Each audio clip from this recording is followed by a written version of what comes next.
Yeah, and I mean, what the status of it is. So the only thing we heard about the Freedom Shirt was Brian Harpole alleges that he cut it off. He did.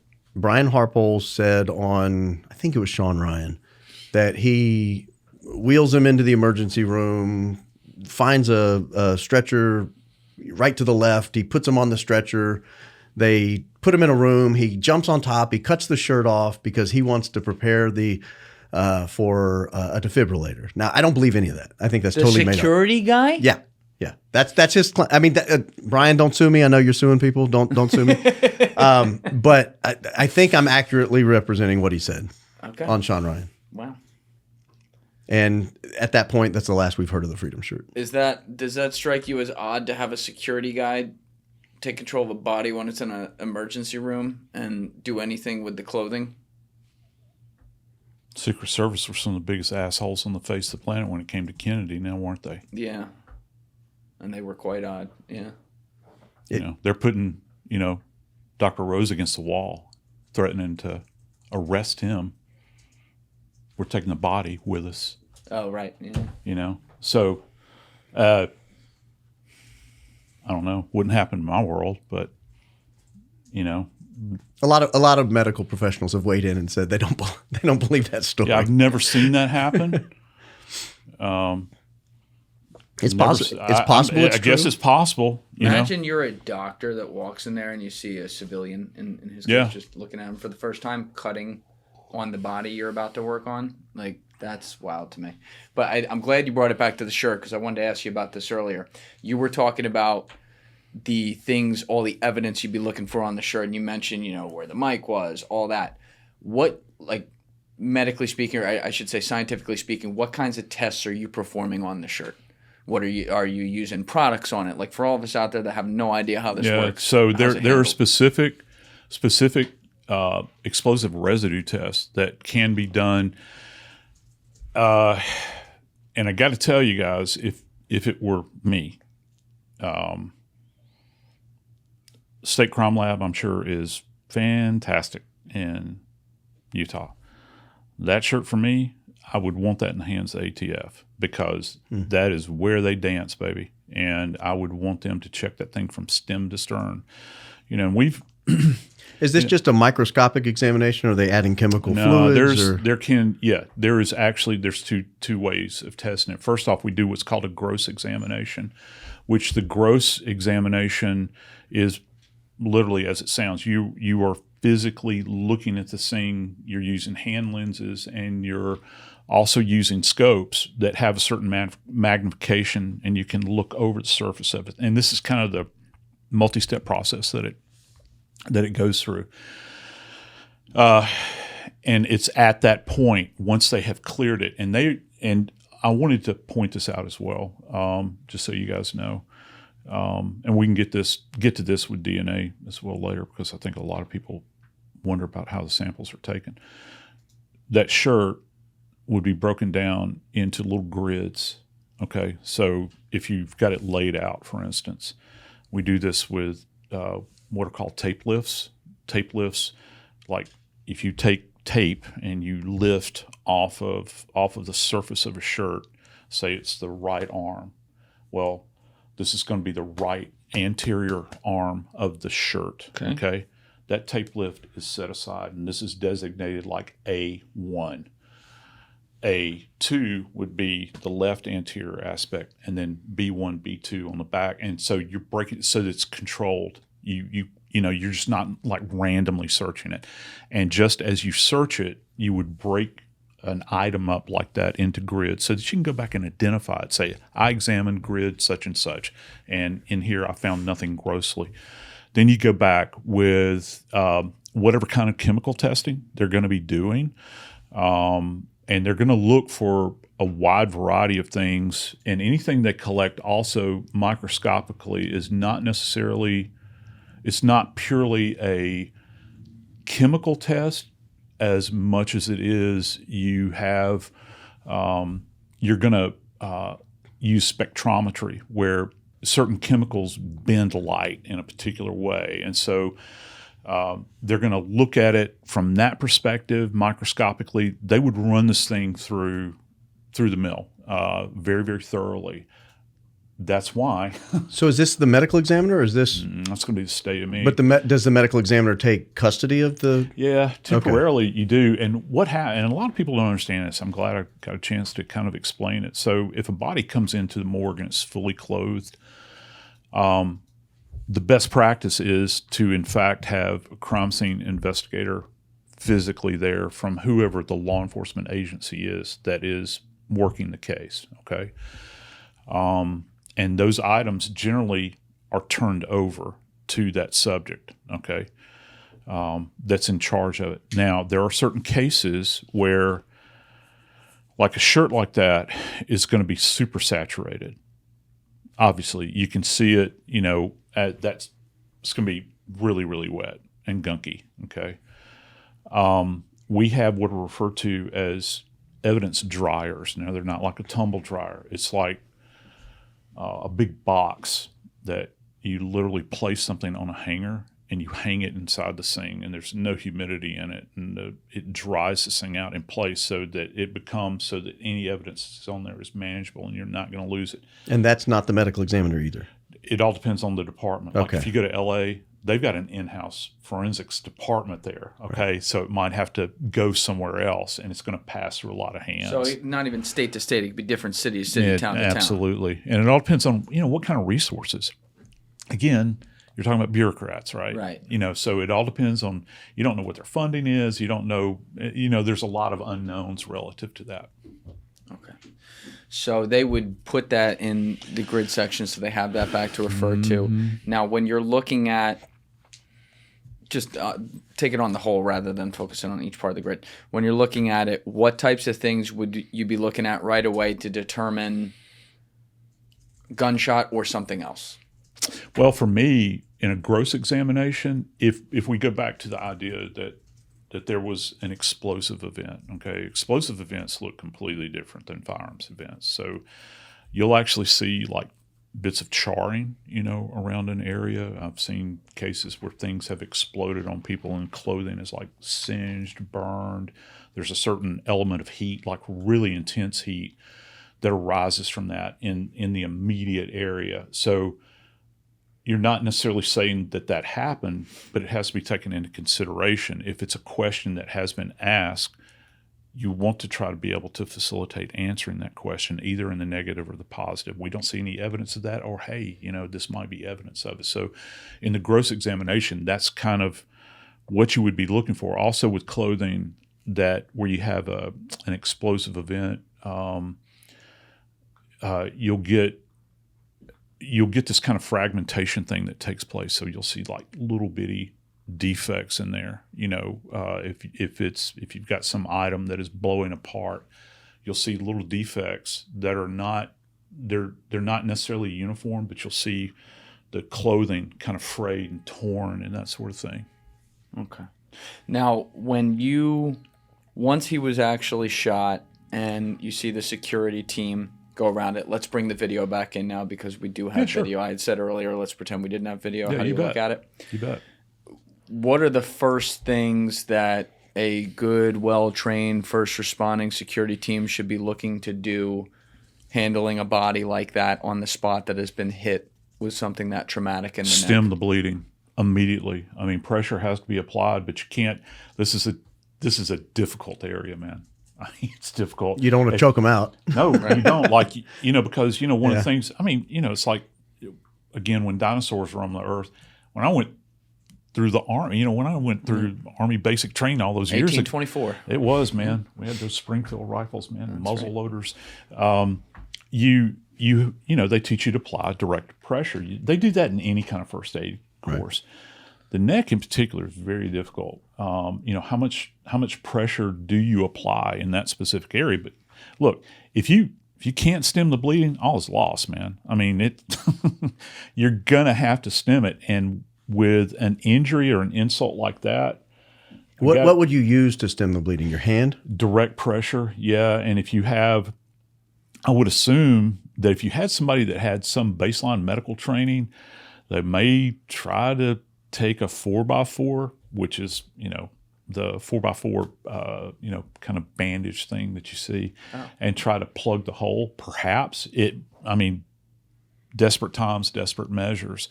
But even if you had a team of surgeons that were standing by with that shot or with that defect, that trauma, they would have a difficult time under those circumstances. Even right on the spot. Yeah, I think they would. Yeah. So we have video of them responding. Mm-hmm. It's difficult to tell what they're doing back there. What would it look like if you couldn't see him and them?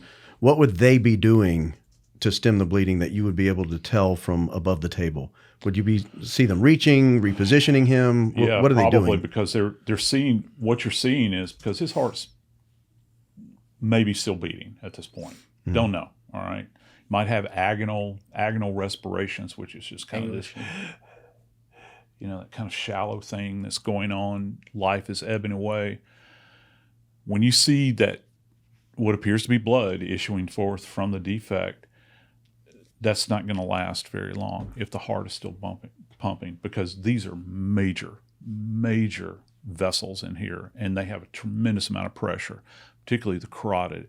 If it clipped the carotid with the heart, pumping away like this, it's, and we see this with blood stain analysis, we call it arterial spray, for instance. Like if you have somebody that has their throat cut and it clips an artery, you'll see it. Did you see spray in that video? No, I just saw kind of a flow at that point, but it's really hard to make out. Looks like someone just poked a hole in the bottom of a gallon jug. Yeah, and it almost looks like venous blood. So what does that tell you? I'm sorry, venous blood? Like the jugular vein. Okay, not the planet. Right. Yeah, that's where my head was going. From Jersey. Yeah. But what does that tell you? That it looked like it more just dumped out. Yeah, and you might have multiple vessels, and you have to in this area because it's so complex in here. Brother, you're going to have multiple structures that are clipped in here because it's so tight. It's like if you ever go into a building, and I'm going to get in trouble for this, but you see like cable that's being run through the wall, and you get into it. If you kind of compare that to vessel structures like that, you go into one, you're going to clip other things, and it's so very delicate. And if we have a fragmenting round, even more so particularly when you get, because not only do you have these vessels here, you actually have a blood supply that's very delicate as well. There is a vertebral artery back here too that is deadly. Very, very deadly. Like when people have some kind of neck injury, it's not just the spinal cord that'll be damaged. If you fracture a vertebral body back here, that bone becomes. I've cut myself on bone before in the autopsy room. It'll pass right through your gloves. Done it a number of times, and it's sharp. Our ancestors made weapons out of them. But so it'll actually, that vessel could be clipped as well. But the fact that it just poured instead of spurted. Yeah. What conclusion? Well, just again viewing this image, and it's limited. It's very, very limited. It's not like we've got a tight, high def shot.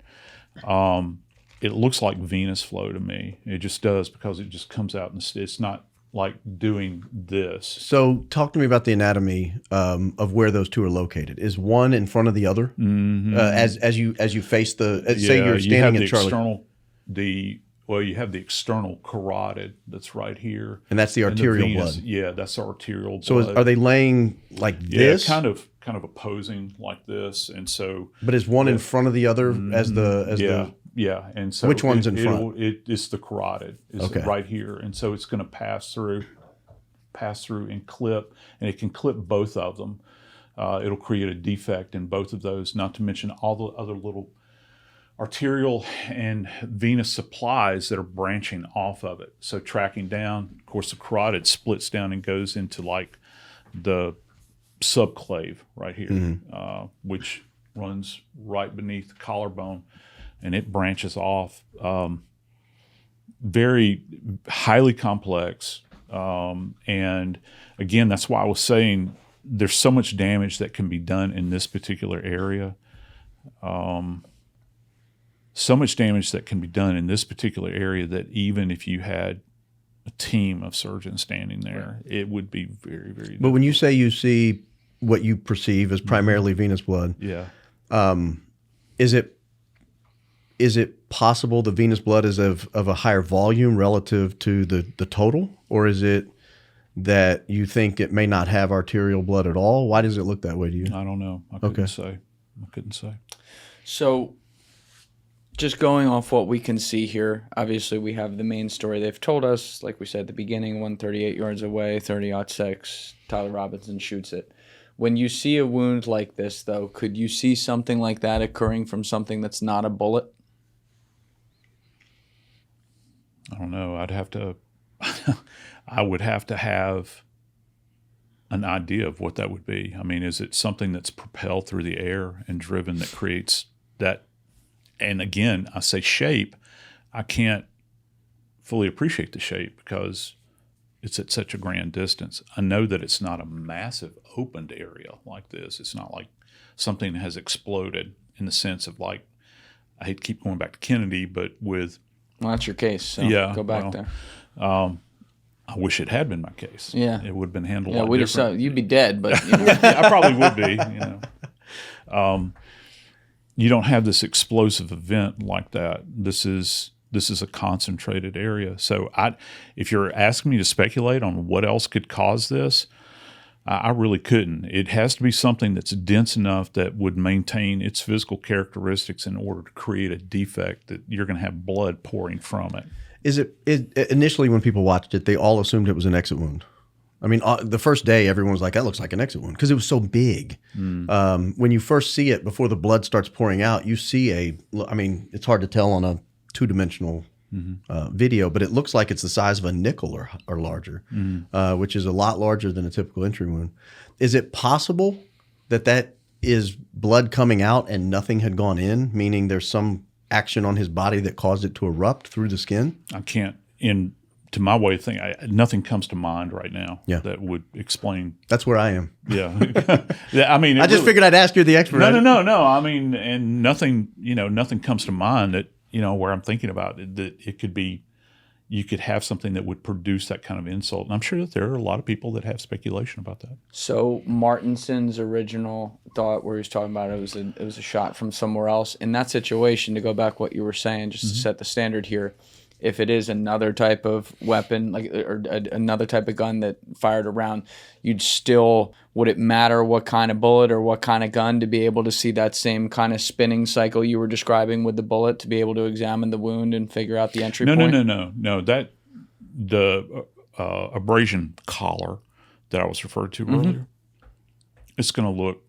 You'll still see it. Okay. Would you see that? You'd see it with a 22 round. I guess it would depend what another kind of weapon would be. But are there other things that aren't guns where you would see a similar behavior cylindrically? That's not a word, but you know what I mean. No, I know what you're saying. Yeah, that would cavitate through that area and create that. Not that I could think of. That's not. You're talking about something. Just so that I'm clear, you're talking about something that is being projected, right? Sure. Okay. Yeah. So I know that's kind of obvious, but I just have to ask that question. So you're talking about something that's being projected. Not in my experience that I've seen. If you're thinking some kind of air-driven thing or something else that's been discharged through the air that could stay on that trajectory and strike and be lethal, nothing comes to mind for me. No. Okay. Real quick, I have to go to the bathroom, but this is a good point. While we're away, can we get video of the immediate aftermath, like the crowd right there?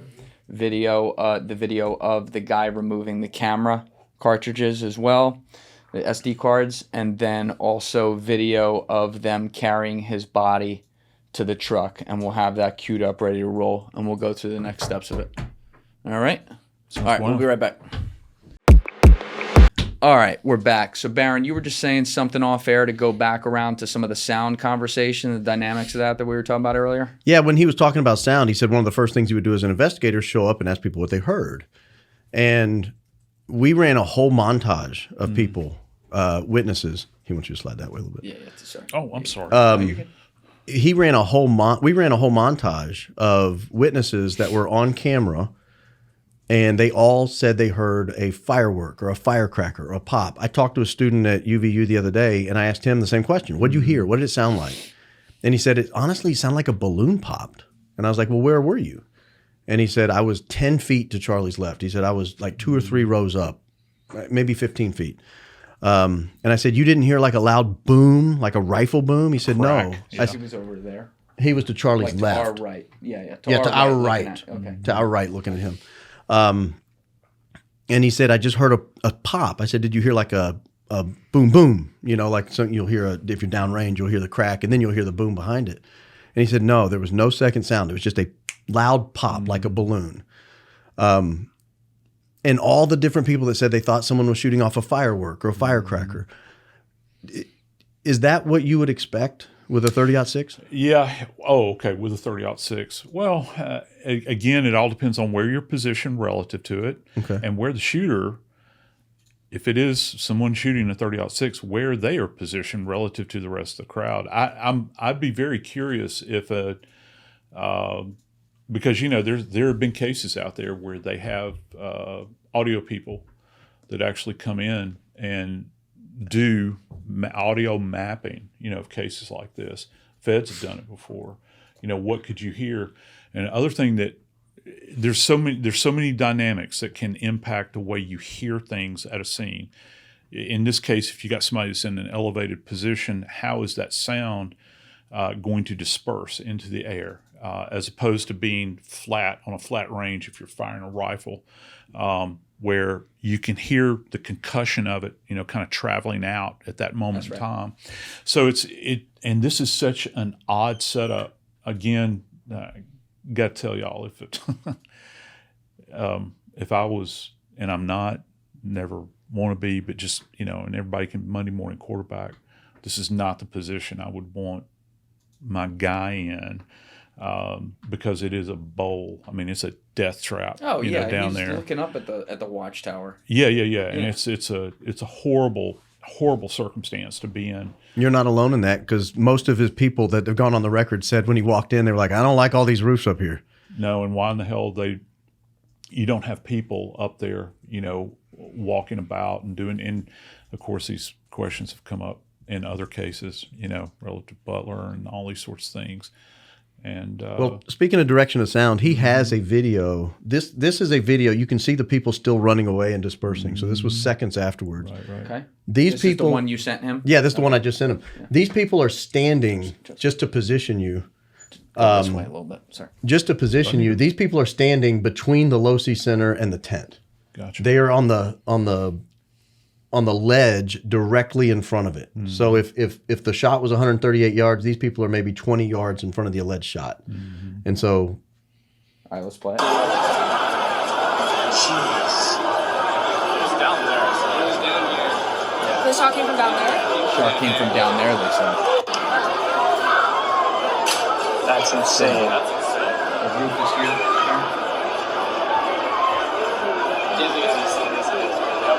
Well, I deleted it. Yeah, so the shot, the alleged shot, would have come from behind the perspective of this camera. They're pointing down towards the tent and saying, the shot came from down there. Mm-hmm. I again, there's no one single piece of evidence I look at and say, that was not a 30-06 from the roof.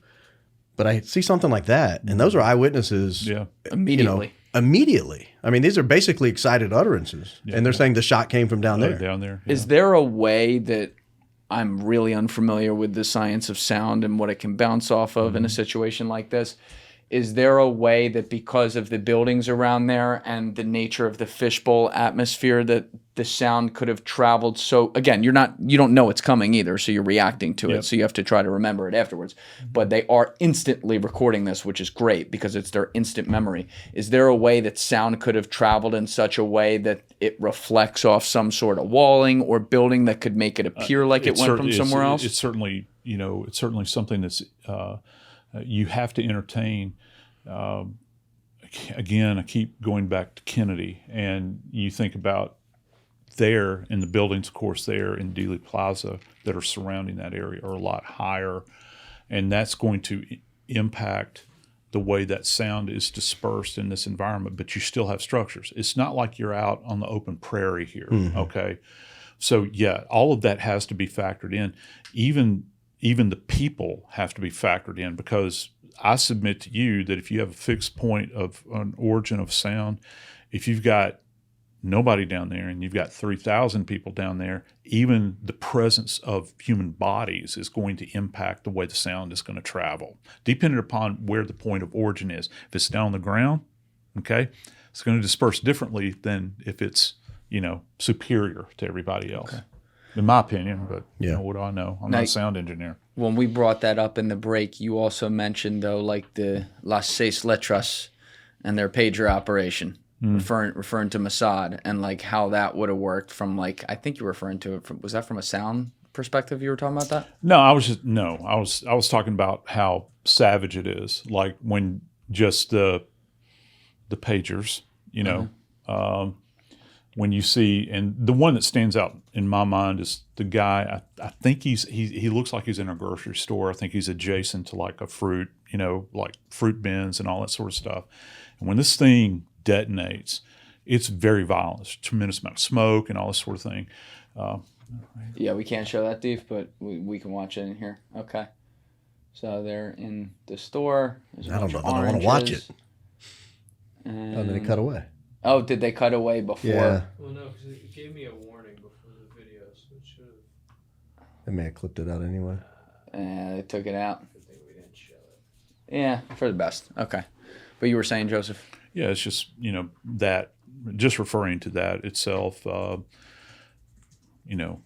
nothing relative to audio. I was just merely talking about what a violent event that was. And you can see everybody in that space, and it's a very tight space.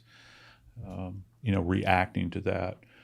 And you'll have that kind of concussive event that goes forward in a contained area like that, in the, whatever that is, a bodega or whatever the hell that is when this thing detonates. And it's very impressive, to see it, just physically viewing it. You can kind of see that cloud and that burst like that. And that guy reacts very violently. That's the victim right there. Yeah. You can see him totally. Even the hat, the hat flies off. All these sorts of things. I just thought of this actually because Steve, we pulled up a bunch of videos that we're going to be referring to in a few minutes here on the break. There's another one though, the side profile of Charlie that shows the back of his shirt. You know what I'm talking about, and I believe there's a chain back there as well that lifts up. That lifts up as well. Can we get that from a timing perspective? And while you're doing that, let's talk about one other thing. Baron, you have discussed publicly a picture that you are in possession of that you had a chance to show Joseph as well, which I'll let you describe past this, but it at least shows Charlie's body sometime shortly after this.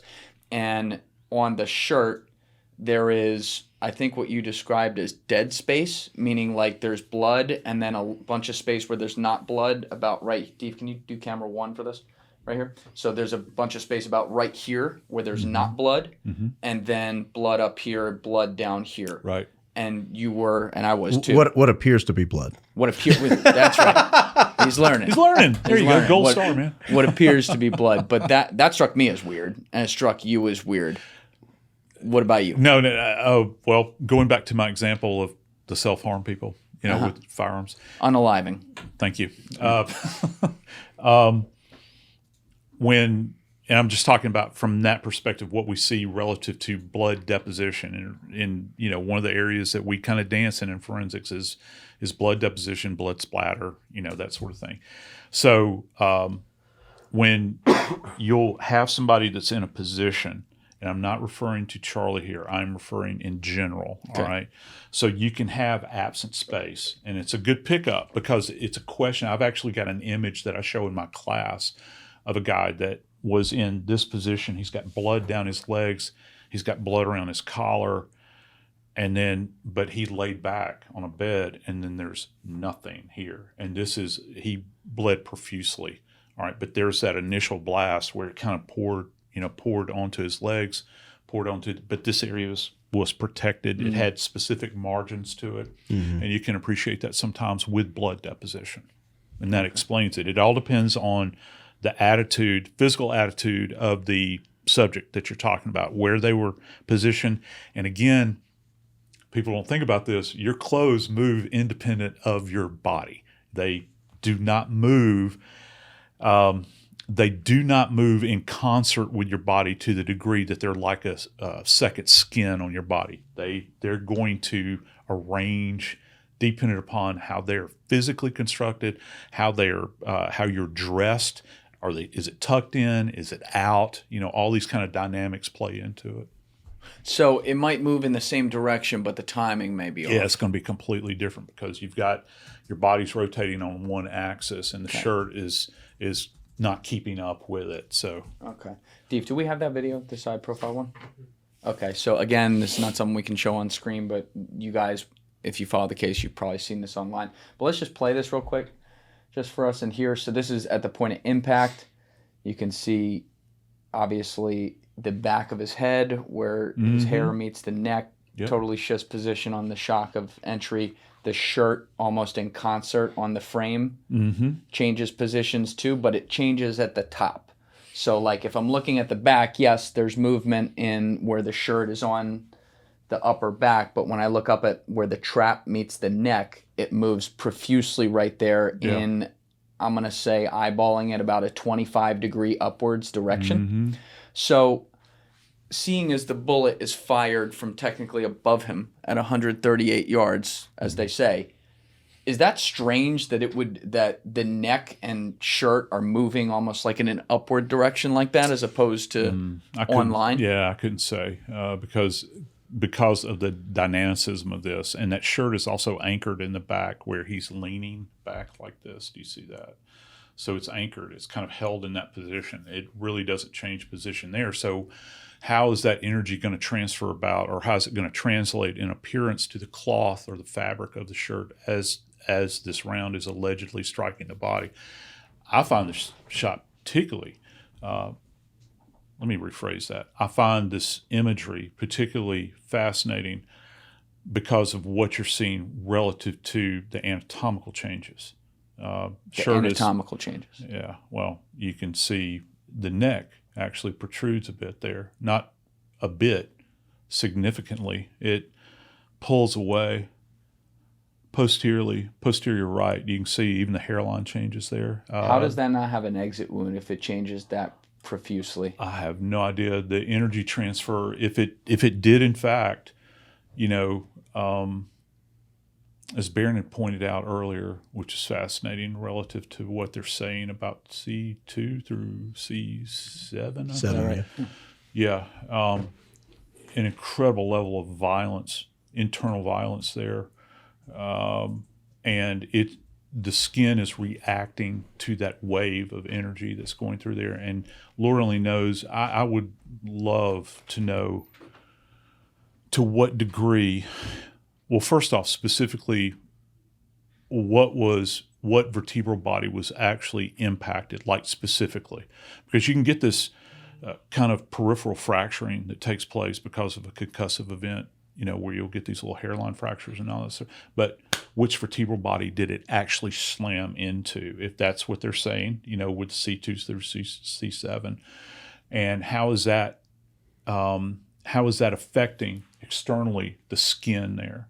And the hair itself is standing up. Yeah, it looks like it's being blown. It does. It really does. Like it looks like a rush of air is driving the back of his hair up. Yes, it does. Yes, it does. And the skin actually billows as well. You can see it. What do you mean by billows? Well, the diameter of the neck. If you go inferior to the right ear, okay, and then posterior downward like this, the elasticity of skin has always fascinated me relative to things I've seen happen to human bodies. How it'll extend and then it'll retract again after this has happened. You've got a lot of things that are going on internally. All of the muscular structures that are in there, the fascia that even connects the skin to the muscle. If you don't know what fascia is, if you've ever had a pork roast, it's that thin white membrane. It's on the surface of like pork roast or beef roast or whatever it is that you kind of have to strip it off, that sort of thing. The fascia is even impacted and affected, and it anchors our skin in place, right? Over the surface, you've got the dermis, and then you've got subcu fat, and then the fascia is beneath that. It kind of lays over the musculature back there. You were talking about traps right there. Right. Yeah. Anything else there, Baron, you want clarified? The necklace, does a necklace snapping? Brother, I'm sorry. I cannot. My eyes are so bad. Yeah. I cannot even see. Is there any way you could expand that for me? Because I can't appreciate. Yeah, so you'll see a flash right above his shirt over his right trap. Right there. Okay. Yeah. So his necklace, It's got a wave in it. well, it Right snapped. there, Baron? Yeah. It snapped. It's a very hardy, yeah. Right in there. Yeah. You can kind of see it right over the front of his neck, but like between his neck and his between his collar and his chin, you can see the neck, and the necklace then wraps in the succeeding frames all the way around. So it obviously broke. Yeah. Yeah. Is that something you see consistently with people wearing necklaces? They're shot in the neck, and it has. Again, it all depends on the caliber of the necklace. I've had a lot of cases involving people wearing very heavy chains over the course of my career, and the narrower the diameter or the caliber of the metal, they become more fragile or more susceptible to an impact. Most of the time when I see them, though, when I've seen them, the thing is bent and twisted, and that's because a round passed through the necklace as opposed to, or maybe a fragment of a round, or if a round is passing through like what we refer to as an intermediate target, like if you have rounds that come through a wall, which happens frequently, particularly with high-powered weapons, AK-47s, those sorts of things that have this tremendous muzzle velocity. You can still retain enough energy that you'll have necklaces broken. I've seen that happen, But from a direct impact. Yeah, generally from a direct. Because I've never seen it like in a concussive. I'm not saying it couldn't happen. Right. It's very well possible, but from a concussive event, I don't think I've ever seen one snap. Yeah, it looks like it snapped down by, it had a charm on it that was hanging down by his sternum. So where Baron's bottom. pointing at camera one. Let me do. Baron's pointing right here. It's just below where his camera is. So I just want to point that out. You're pointing right here. Right there, Okay. yeah. So he had a cross charm that was hanging there, and it looks like that's where it broke. And it stumped a lot of people because they say, how do you take a round of the neck and then your necklace breaks in the middle of your chest and then slings over your head? So I figured I'd ask you since I had you here. Do we know that? I'm assuming they collected that necklace. They did not. They did not. Lovely. Erika Kirk is currently wearing it, a repaired version of it. Lovely. They did not collect it. That was actually in the Brian Harpole, Sean Ryan interview. Or no, maybe that was Frank Turek that talked about finding it. Is that the pastor guy? Yeah. Right. Erika apparently was calling, asking about the necklace. Nobody knew why. Nobody I knew identified a necklace with Charlie, as that was like the identifying characteristic of Charlie. Maybe a microphone, but not a necklace. And that's one of the major problems I have with high-profile cases is that, and again, I'll go back and return to what I said earlier. When you start to treat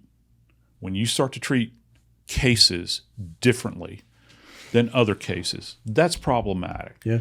Because from an evidentiary standpoint, the necklace has value.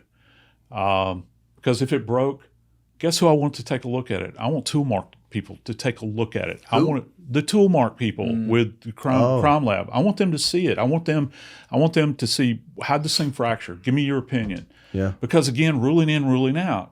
No, I'm not going to give a necklace back to somebody that was around the neck of an individual that has been publicly executed?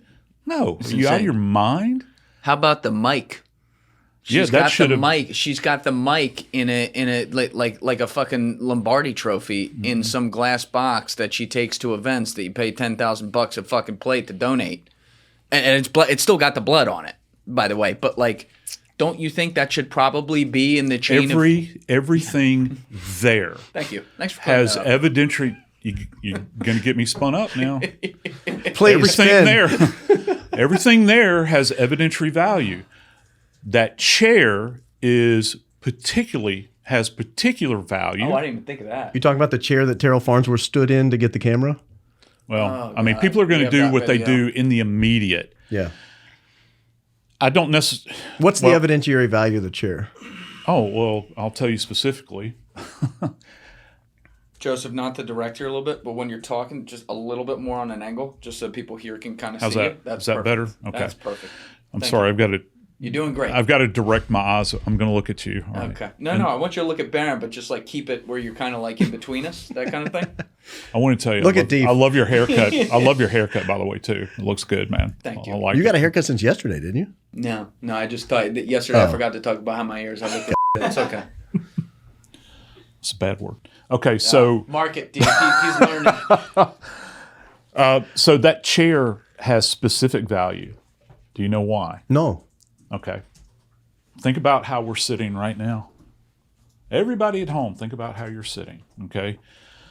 The elevation that you're talking about, the position of the body, of his body comes into play here. And that's significant because the platform on which that chair is positioned should have been assessed without him in it, in that position, or wherever they found it, because you can never, like, let's say the chair got kicked aside or kicked away. It did.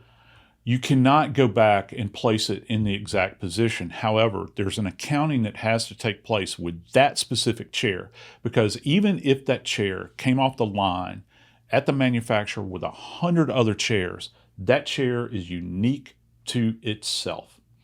The measurement from the rear of the legs to the back here, and how does his body fit into that chair? What position is he in? Because, we're talking here, one of the big questions here is trajectory, right?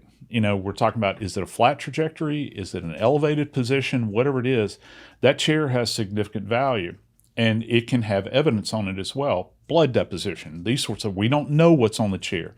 For all I know, I don't know where it is now. I have no idea. I don't know if it's been, if you go to a university, I can go to my university and we've got stacks of chairs everywhere. They just take the chair and stack it back up. Or did the state police or whoever it was, did they collect that chair? That's his chair. Okay, well. And his platform. Yeah, and did they collect it and did they hold on to it, or did it go back into the rotation? Or be thrown away. Yeah. And that's a problem. So who would that fall on? Would that fall on the police? Oh, hell yeah. The people actually examining the crime scene? Yeah, once people are absent the scene, get your ass out of there. And I'm referring to any civilians that are around there, because if you're not part of the investigative team, you're a civilian, period, end of paragraph. All of that stuff should have been secured at that particular time. And this is not me Monday morning quarterbacking. Right.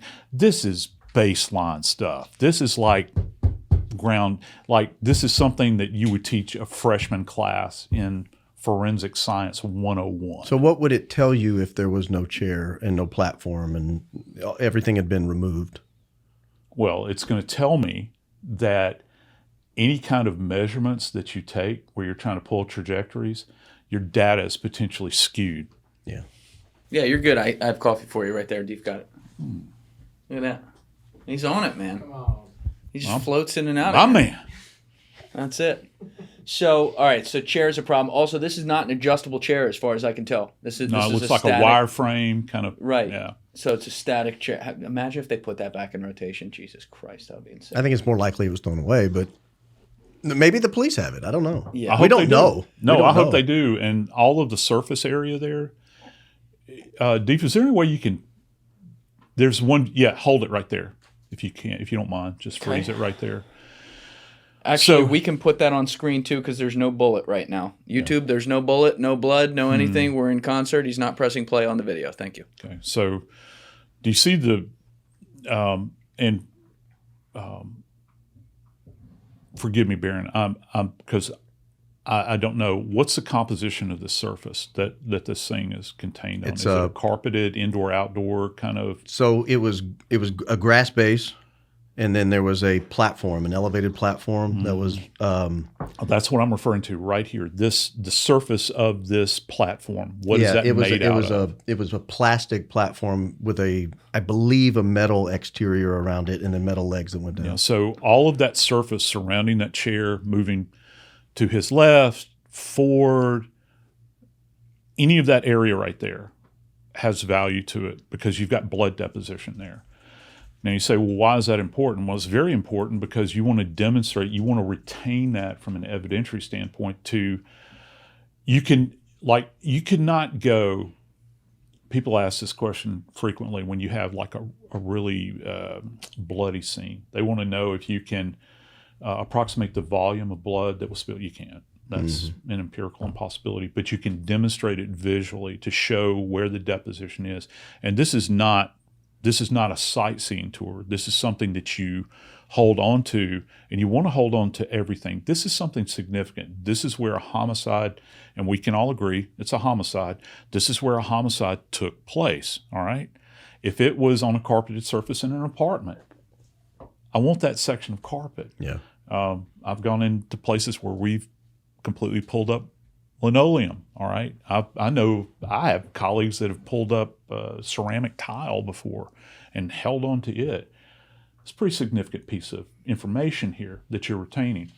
And so that in and of itself is important, but also the structure of this platform along with the chair, the height of the platform, the underlying ground, the topography of it. Well, they dug that up and paved over. Right. Yeah. And so, no, I'm just saying that. I wasn't even going there yet. But No, we'll get there. forgive me. But Yeah. I'm just saying that in totality, when they started working the scene, they didn't have anybody hooked up on charges yet.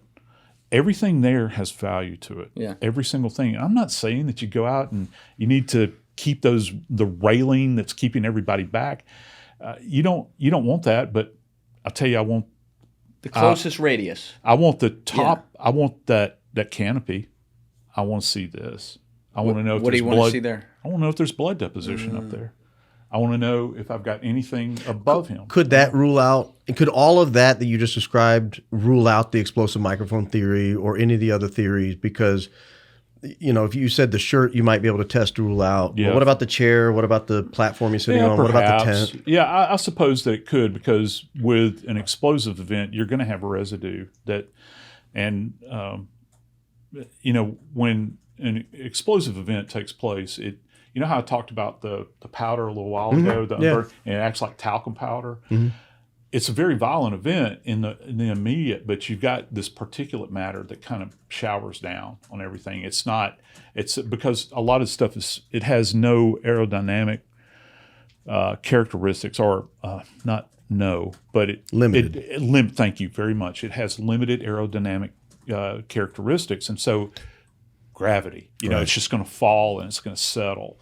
And so you want to test these areas. If you look at, even overseas when there's been explosive events, just with our troopers that have been, deployed all over the world, when they have teams that go out there and they do post-blast assessments relative to all this.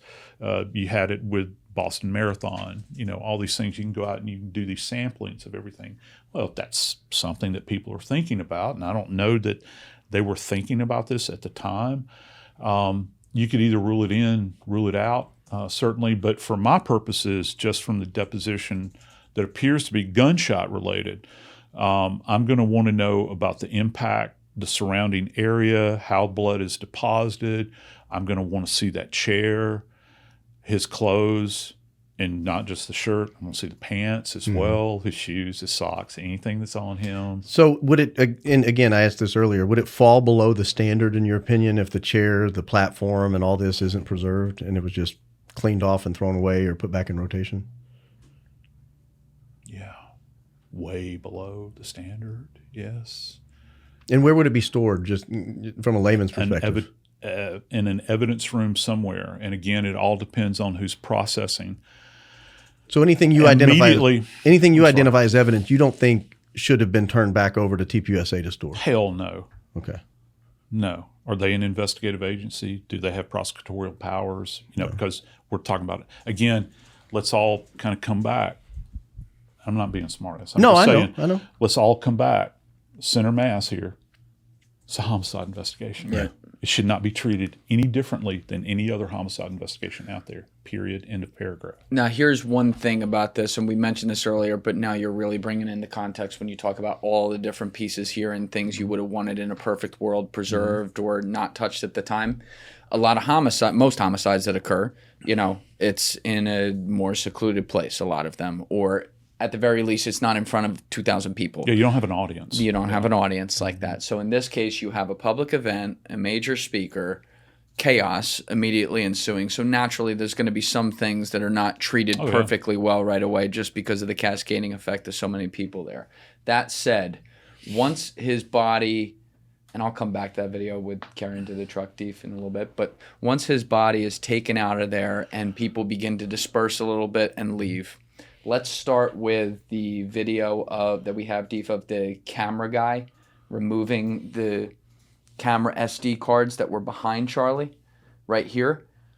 Is this the kind of situation where there should be cops trained to be way closer to the perimeter, number one, and number two, not letting anyone get into a space like this? In an ideal world, yeah. But if you're talking about campus police that are there that have limited manpower, I would imagine at this point, and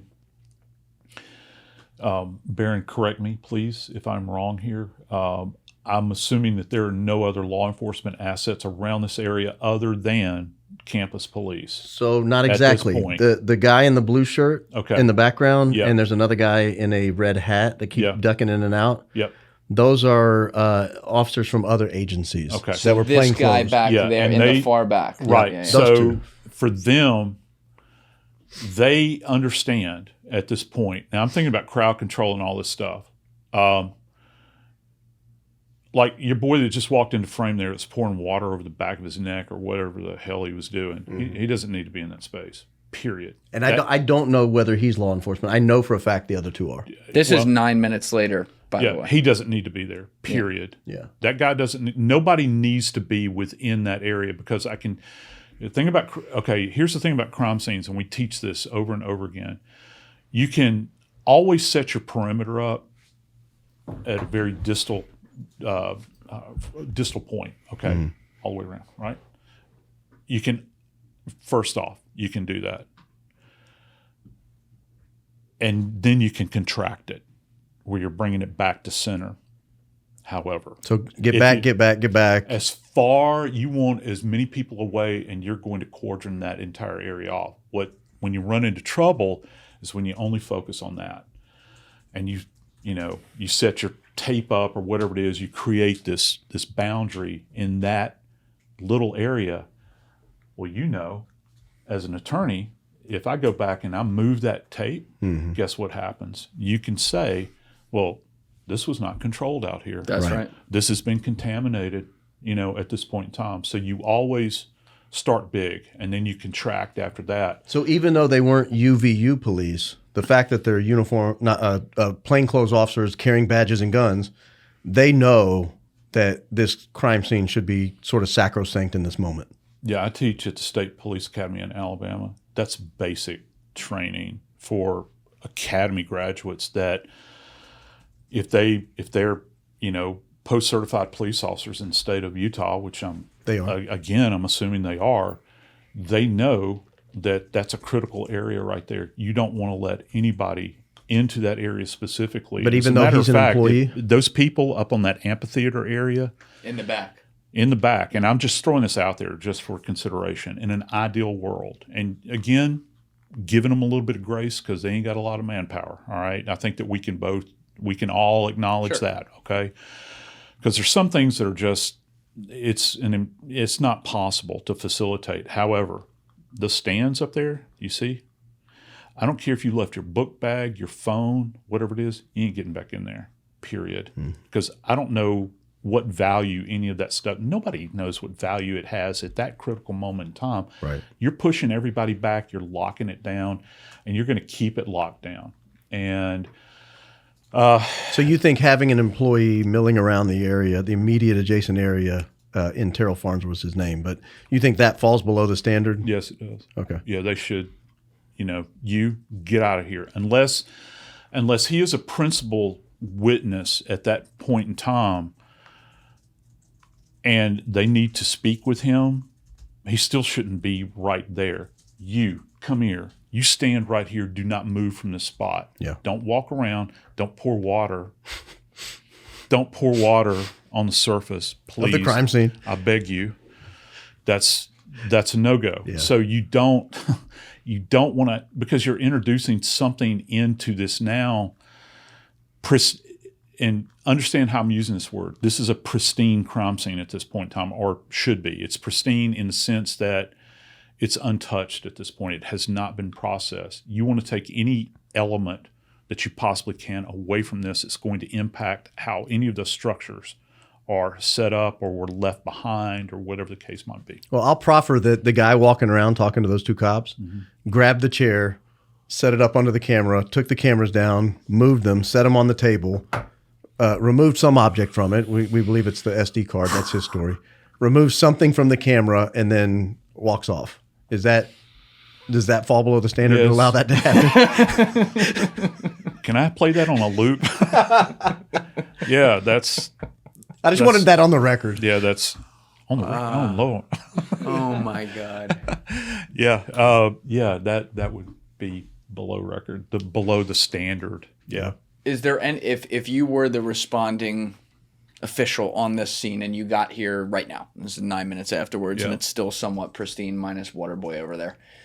Once you begin to examine all the things you just walked us through, the chair, the ceiling, the canopy above him, the splatter, the area around it, and let's say someone also shows you the video, so you've now seen that and you know the shot came from up there. As you are looking out from the vantage point of Charlie, what are you most looking for at that time? Like what are the key elements that you want to take note of to try to solve where this may have come from? I'm going to start concentrically and then work eccentrically. So I'm In going English. to look at I'm going to look at those things in my immediate area and then extend out my field of vision incrementally. And again, in a perfect world, if I were like the sole guy that was there, I'd be saying, send every post-certified officer that you have available to my location. We've got to lock this thing down. Matter of fact, if there is currently a police academy class in session with cadets, send them out here. We'll direct them to set up a perimeter and face outward and don't let anybody through. Was there ever a point where something like that happened too late, 40 minutes later or something like that?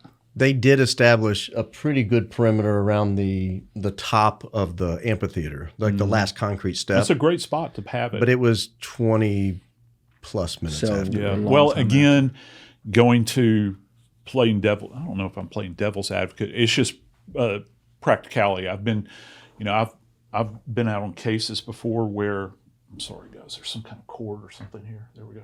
You good? Hope I didn't unplug anything.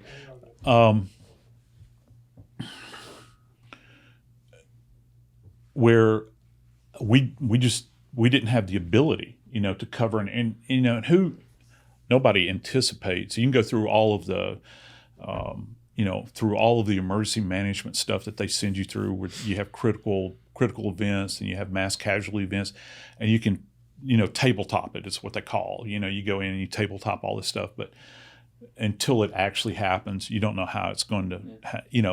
How can you plan for this scenario? Well, you always try to plan for the very worst that you possibly can. It's almost like, containment, where you can always contract it. But if you ain't got the warm bodies, you ain't got the warm bodies. Do you consider the SUV they took him out in as a crime scene? Probably. Is there valuable information you could glean from accessing that SUV?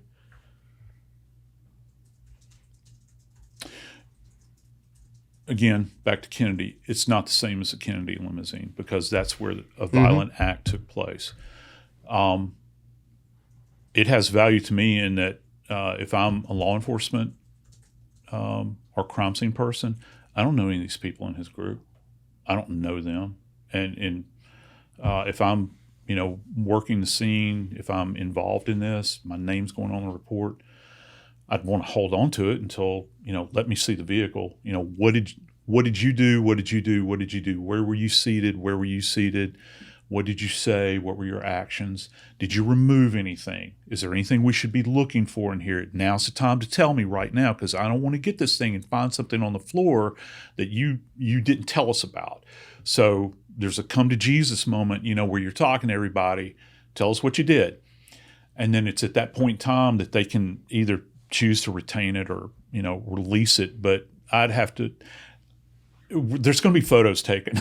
There's going to be photos taken of the scene to document it. If they cut it loose and send it back from whence it came at that point in time. Thank you guys for checking out this clip. If you haven't already subscribed, please subscribe and hit the like button on this video. It is a huge, huge help. And if you'd like to check out this clip's full podcast episode, that link is in the description below or right here. And finally, you can follow me on Instagram and X by using the links in my description below.